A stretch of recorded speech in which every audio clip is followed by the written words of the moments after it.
வாங்க.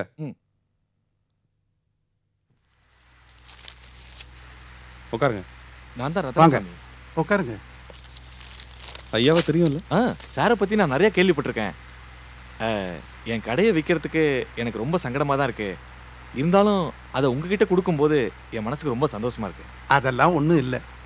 இந்த கடையை மாணிக்கத்துக்காக தான் வாங்குறேன். எனக்கு இருக்கிற பிஸ்னஸையே என்னால் பார்த்துக்க முடியல. அதனால தான் ரேட்டு விஷயத்தில் விட்டு கொடுங்கன்னு கேட்குறேன். அது அப்படி இல்லைங்க. அது அருமையான கடைங்க. அதையே நான் விற்க போறேன். பணமோட தானே. அதுக்கப்புறம் நான் எப்படி விலை குறைக்கிறது சொல்லுங்க. உங்களுக்கு தெரியாது ஒன்றும் இல்லை. அதெல்லாம் சரிங்க. ஆனால் நாங்கள் ஒன்றும் அடிமாட்டு விலை கேட்கலையே. மார்க்கெட் ரேட்டுக்கு மேலே வச்சு தானே கேட்குறோம். என்ன மாணிக்கம் மார்க்கெட் ரேட்டு அது இதுன்னு எல்லாம் நம்மளா பார்த்து வச்சுக்கிறது தானே. அதெல்லாம் சரி ரத்னசாமி, பணம் மாத்திரம் முக்கியம் இல்லை. இந்த கடையை மாணிக்கத்துக்கு கொடுக்கறதுனால உங்கள் வாழ்க்கையில் பெரிய புண்ணியத்தை பண்ணுறீங்க. ரத்னசாமிண்ணே ரொம்ப யோசிக்காதீங்க. சரி சார், உங்க வார்த்தைக்காக 10,000 ரூபா குறைச்சிக்கிறேன் சார். அப்ப 10,15,000. ஆமா சார், அதுக்கு மேல குறைக்க முடியாது சார். அப்படியா? முடிச்சிருவோம். இந்த மணிக்கம் உன் கையாலே அட்வான்ஸ் கொடு. இந்தாங்க 75,000 ரூபா இருக்கு, எண்ணி பாத்துங்க. ரொம்ப சந்தோஷம் சார். அப்ப எப்ப ரெஜிஸ்ட்ரேஷன் வச்சுக்கலாம்? சிதம்பரம்னு சொந்தக்காரர் இருக்காரு, அவர்கிட்ட கலந்து பேசிட்டு உங்களுக்கு சொல்லி அனுப்புறேன். அப்படிங்களா? ஆமா, அவரை வச்சுதான் ரெஜிஸ்ட்ரேஷன் பண்ணணும். நான் போன் பண்றேன். சரி சார், அப்ப நான் வரேன் சார். வரமாணிக்கம்.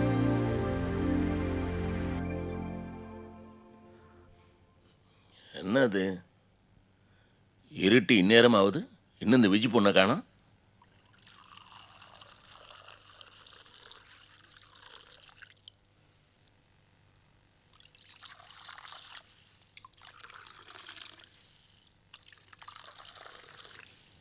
எங்க போய் தொலைஞ்சா இன்னும் காணோம். அப்பா வந்து உட்காருங்கப்பா. ஏன்பா டாக்டர் என்ன சொல்லிருக்காரு? டென்ஷன் ஆகக்கூடாதுன்னு தானே இப்ப எதுக்கு வீட்டுக்கு வாசலுக்கு அலைஞ்சிட்டு இருக்கீங்க? எனக்கு ஒன்றும் டென்ஷன் இல்லை. பின்ன என்னம்மா இமிட் நேரம் ஆச்சு இந்த விஜி பொண்ணை காணோம்? அப்பா கிளினிக்ல கொஞ்சம் வேலை இருந்திருக்கும், கொஞ்ச நேரத்துல வந்துருவா. நீங்க போய் தூங்க வேண்டியதானே, எதுக்கு வீணா மனசு போட்டு குழப்பிட்டு இருக்கீங்க? வீணா ஒன்றும் குழப்பல. வயசு பொண்ணு நேரத்துக்கு வரலன்னா அப்பனுக்கு கவலையாக தான் இருக்கும். ஏன்பா அனாவசியமா சங்கடப்பட்டுக்கிட்டு? ஆமா, நீங்க மாத்திரை சாப்பிட்டீங்களா இல்லையா? இந்த சாப்பாட்டுக்கு அப்புறம் பள்ளி முட்டை மாதிரி ஒன்று கொடுப்பேன், அதான் இன்னும் முழுங்கல. எது முக்கியமா அதை மறந்துடுங்க, தேவையில்லாததெல்லாம் குழப்பிக்கங்க. அப்பா இது புடிங்க, நான் மாத்திரை கொண்டு வரேன்.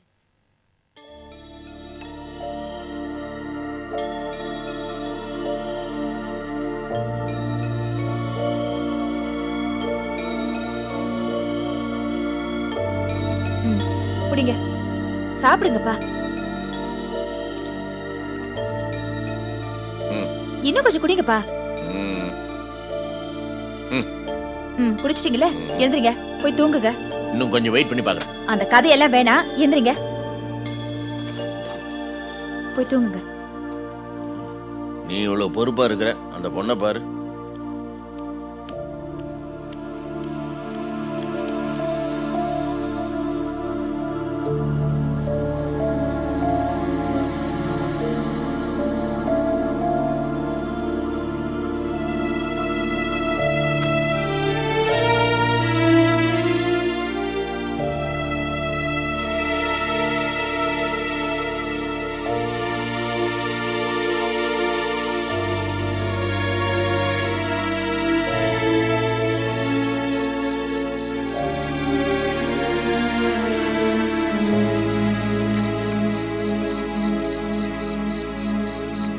ரொம்ப டயர்டா இருக்க விஜி,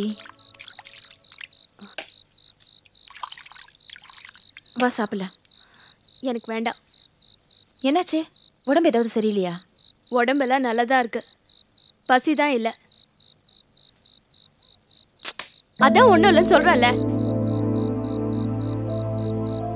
இல்ல, ராத்திரியில எல்லாம் நீ சாப்பிடாம தூங்க மாட்டியே, அதான் கேட்டேன்.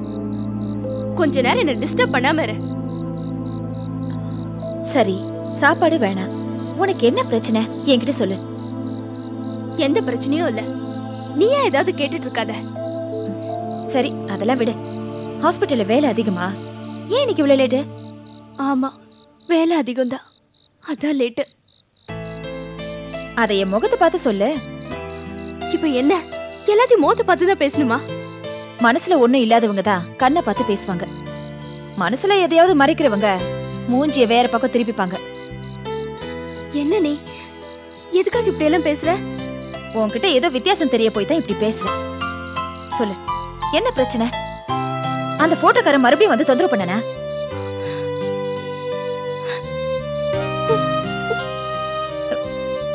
ஏண்டி அழுவுற? நீ வந்த உடனே கவனிச்ச, உன் முகத்துல ஏதோ பிரச்சனை தெரிஞ்சது. சொல்லு, நான் அவனை ஒண்ணு பாத்துட்டு வரேன். கொஞ்சம் அமைதியா பேசு. அந்த இளங்கோல அவரு விஷத்தை குடிச்சிட்டாரு. இப்ப ஹாஸ்பிடல்ல இருக்காரு. என்னது? நிஜமாவா? ஆமா, சீரியஸான நிலைமையில ஹாஸ்பிடல்ல அட்மிட் பண்ணிருக்காங்க. அவனை ஒரு அயோக்கியன்னு நினைச்சேன். பெரிய முட்டாளா இருப்பான் போல இருக்கு. சரி, போறேன், விடுறே. எப்படி விடுறது? ஏதாவது ஒண்ணு ஆயிடுச்சுன்னா? அது அவன் தலை எழுத்து. விதி முடிஞ்சு அதுக்கு யார் என்ன பண்ண முடியும்? என்னால அப்படி ஈஸியா எடுத்துக்க முடியல. நான் தான் தப்பு பண்ணிட்டேனோன்னு, அவர் என்னாலதான் இப்படி பண்ணிக்கிட்டாரோன்னு என் மனசாட்சி உறுத்திக்கிட்டே இருக்கு தெரியுமா? மண்ணங்கட்டி. அவனுக்கும் உனக்கும் எந்த சம்பந்தமும் இல்ல ஆனதுக்கு அப்புறம் என்னடி பெரிய குற்ற உணர்ச்சி?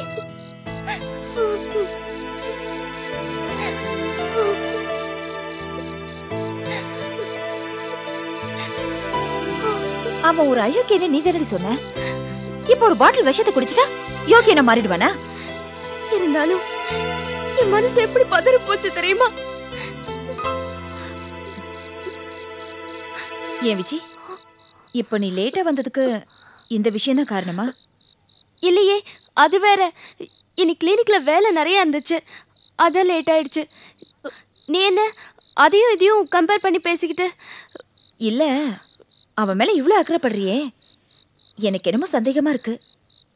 என்ன நீ, ஒருத்தர் விஷம் குடிச்சிட்டு சீரியஸா இருக்கும்போது இறக்கம் வரதானே செய்யும். பாத்துடி, நீ அவன் மேல இறக்கப்பட்டு நாளைக்கு ஊர்ல ஒன்னையும் நம்ம வீட்டையும் பார்த்து இறக்கப்படுற மாதிரி ஆயிட போகுது. ஏன் இப்படி எல்லாம் பேசுற? நான் எதுவும் தப்பான வழிக்கெல்லாம் போயிட மாட்டேன்.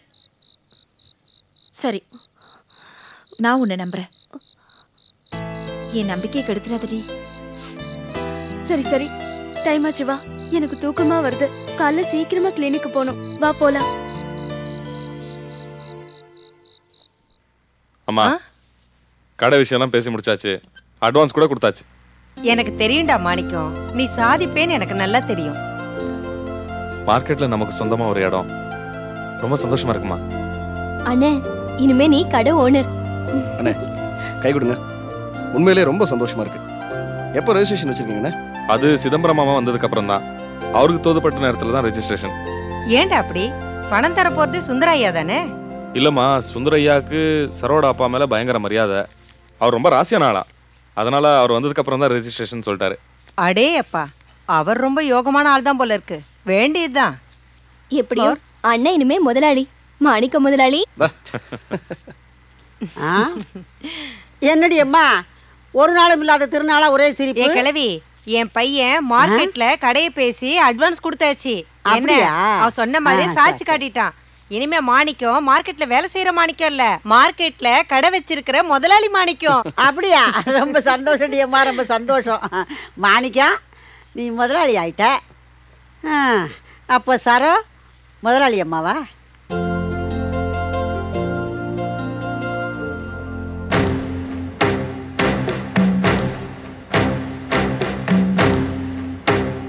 மாணிக்கம் முட்டைக்கண்ணை போட்டுக்கிட்டு திரட்டி திரட்டி முடிச்சுக்கிட்டு அப்படி நெஞ்சு நிமிந்து நடப்பான்.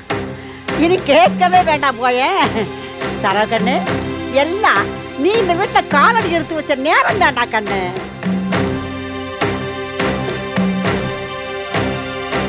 செல்வம், நீ நேரம் ஐயர் வீட்டுக்கு போய் வர மாசத்துல எந்தெந்த நாள் நல்ல நாள் குறிச்சிட்டு வா. அந்த நாள்ல ஏதாவது ஒரு நாள் சுந்தரையா கிட்ட சொல்லி முடிவு பண்ணி ரெஜிஸ்ட்ரேஷன் வச்சிடலாம். சரிண்ணே. ஏய், எழுந்திரி, போய் சாப்பாடு எடுத்து வை. சரமா, இந்த வீட்டில் நடக்கிற நல்லதெல்லாம் ஒன்னால தான். ஆனால் எதுனா கண்டுக்குதுங்களா பத்தியா? அதாண்டி உலகம்.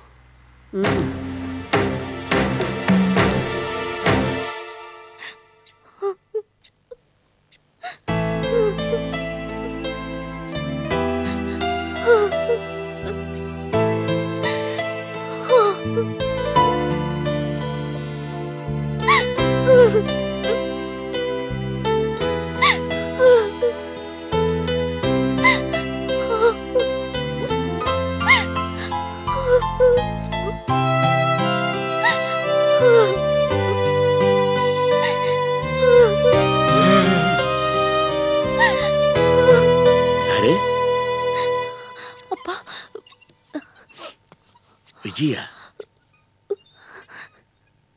ஏய், என்னம்மா அழுதுட்டு இருக்கிற? ஒண்ணும் இல்லப்பா. ஒண்ணும் இல்லையா? என்னாச்சு உனக்கு? ராத்திரி நீ வரத்துக்கு லேட் ஆகுது, நான் கவலைப்பட்டு உட்காந்துருந்தேன். லீலா பொண்ணு திட்டி படுக்க வச்சா தூங்காம உட்காந்து அழுதுட்டு இருக்கிறேன். என்ன சமாச்சாரம்? அது இல்லப்பா, ஒண்ணும் இல்ல. நீங்க போய் படுங்க. என்னவா இருந்தாலும் என்கிட்ட சொல்லு, அப்பா பாத்துக்குவேன். சின்ன பொண்ணு இப்படி உட்காந்து அழக்கூடாது. அப்பா, சரோக்கா ஞாபகம் வந்துருச்சு. அதான்.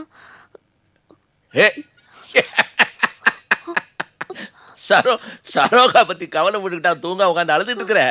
மக்கு பொண்ணு. உங்க சரோகாவுக்கு ஒன்றும் ஆயிரல. மாமியார் மருமக சண்டை எல்லா வீட்லையும் நடக்கிறதான். உங்க சரோகா அங்க சந்தோஷமா தான் இருக்கிறா.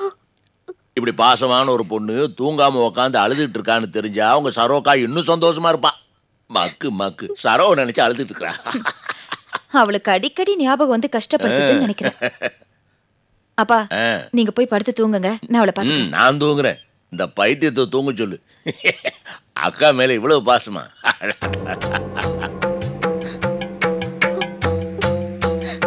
ஏண்டி, கொஞ்ச நேரத்துக்கு முன்னாடிதான் உன்னை நம்புறேன்னு சொன்னேன். ஆனா அதெல்லாம் ஏமாத்துவ போல இருக்கு. நீ சரோகாவை நினைச்சு அழுதுன்னு சொன்ன உடனே அந்த அப்பாவை மனசை எப்படி உருகுறாரு. அந்த மனுஷனை ஏமாத்தணும்னு நினைக்கிறியே, நீ அவரை ஏமாத்தலாம், ஆனா என்ன ஏமாத்த முடியாது. இல்ல லீலா, நிஜமா. வாய மூடு. என்ன அப்பா மாதிரி அப்பாவை நினைச்சியா? அப்பா மாதிரி ஒரு நல்ல மனுஷனோட வீக்னஸ பயன்படுத்துறது அயோக்கியத்தனம்.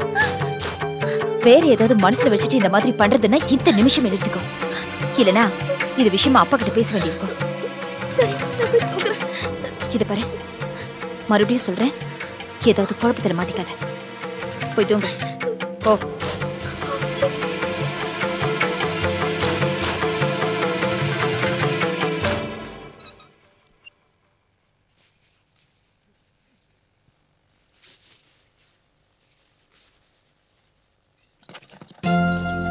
என்ன அது? ஆளு வருது கூட தெரியாம இடிச்சிட்டு போற.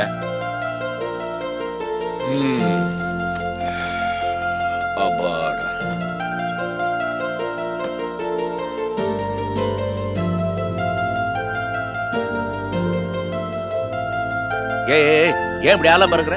அப்படி என்ன லேட் ஆயிடுச்சு? அது வந்துப்பா, டாக்டர் சீக்கிரம் வர சொன்னாரு. நான் வரேன்ப்பா. என்ன பர்ஸ மறந்துட்டு போற அளவுக்கு அப்படி என்னடி அவசரம்? தேங்க்ஸ் லீலா, நான் கிளம்புறேன்.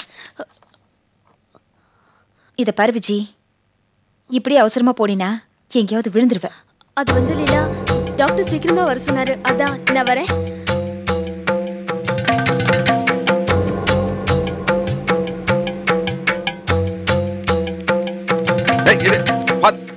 என்னது இது? போஸ் வந்துட்டியா? வா. என்னமாமா அவசரமா வர சொன்னியெல்லாம், விஜய் வேற அப்படி விழுந்து ஓடுது. அவ கிடக்குறாப்பா. நான் ஒன்று வர சொன்ன காரணம் அவசரமா மெட்ராஸ் போய் சரோஜாவை பார்க்கணும். நீ என் கூட துணைக்கு வரியா? என்னமாமா திடீர்னு? ஏன் இழுக்கிற? அதுக்கு இல்லை, இப்போ அவசியம் போகணுமா? ஆமாப்பா, அவனுக்கு தெரியாதா? நான் ஆஸ்பத்திரியில் கிடந்தப்போ மாணிக்கு இங்கே வந்து சொல்லலை, ஒரு நல்ல கடை வேலைக்கு வந்திருக்குது, அது உடனே பேசி முடிக்கணும், அது சுந்தரியா கையில் தான் இருக்குது. சுந்தரியாவை போய் பார்த்தேன், சிதம்பரம் கையெழுத்து போட்டால் தான் நடக்கும்னாரு. போய் முடிக்க வேணாமா? அது சரி, ஆனால் எனக்கு கொஞ்சம் இதை பாருப்பா, முன்ன மாதிரி இருந்தால் நான் உன்னை கேட்டுக்கிட்டு இருக்க மாட்டேன். இந்த மாரடப்போ வந்து ஆஸ்பத்திரி போனப்போ டாக்டர் எல்லாம் சொன்னாங்க, இன்னும் கொஞ்ச நாளைக்கு வெளியூர் பயணத்தும் போது தெரிஞ்சவங்களே யாரும் துணை கூட்டு போங்கன்னு. அதான் கேட்குறேன். உனக்கு என்ன உள்ளூர் வேணும் தானப்பா? வந்து கூட முடிச்சுக்கலாம். அது மெட்ராஸ், டிலே பண்ணா கடை கை தவறி போயிடாது. அப்படியா சொல்றீங்க? போப்பா போ, சட்டு கிளம்பு, நான் வந்து கூட்டு போறேன். போ.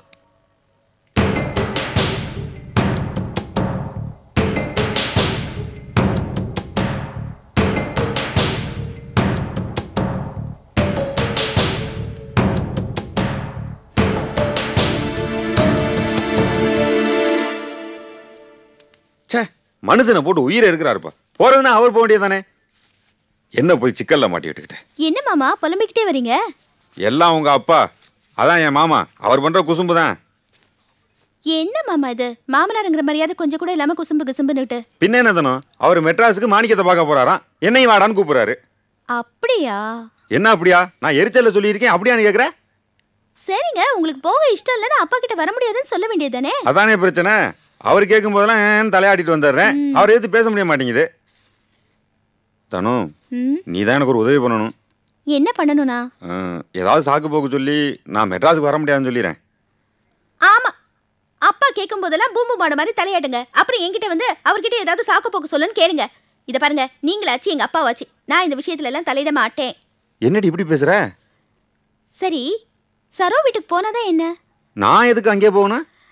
அவ என் தங்கச்சிங்க, அப்படியே விட்டுற முடியுமா என்ன? என்னடி நீ புரியாம பேசுற?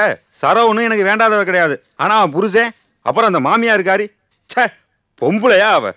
நமக்கும் அவங்களுக்கும் சுத்தமா ஒத்து வராது. நீ போறதுன்னா போ, நான் தடுக்கல. ஆனா என்ன போக சொல்லி கட்டாயப்படுத்தாத. ஏங்க, நாளைக்கு ஒரு நல்லது கேட்டதுன்னா நாம அந்த வீட்டுக்கு போக வேண்டாமா? சரோவுக்காகவாவது பார்க்க வேண்டாமா? சரி, எத்தனை நாளைக்கு தான் நம்ம அங்க போகாம இருக்கிறது? சரோவுக்கு புருஷனா வந்து வச்சிருக்கானே மாணிக்கம், நல்ல பேரை கொண்டே அவனுக்கு வச்சிருக்காங்க. என்ன கூத்து பண்ணிவிட்டான். அவனும் ஒரு ஆளுன்னு. இரு எனக்கும் ஒரு காலம் வராமலா போயிடும். அன்னைக்கு வச்சுக்கிறேன் அவனை. சரிங்க மாமா, புலம்பாதீங்க. புலம்பல, மாமா வந்தாருன்னா ஏதாவது சாக்கு போக்கு சொல்லி நீ சமாளிச்சுக்கிறியா? நான் இப்பதானே சொன்னேன் இந்த மம்மல எல்லாம் என்ன இழுக்காதீங்கன்னு. என்ன பொம்பளடா அவன், சரியான மண்ணா வந்து வச்சிருக்கான். எதுக்குமே லாய்க்கு இல்லாதவன். சே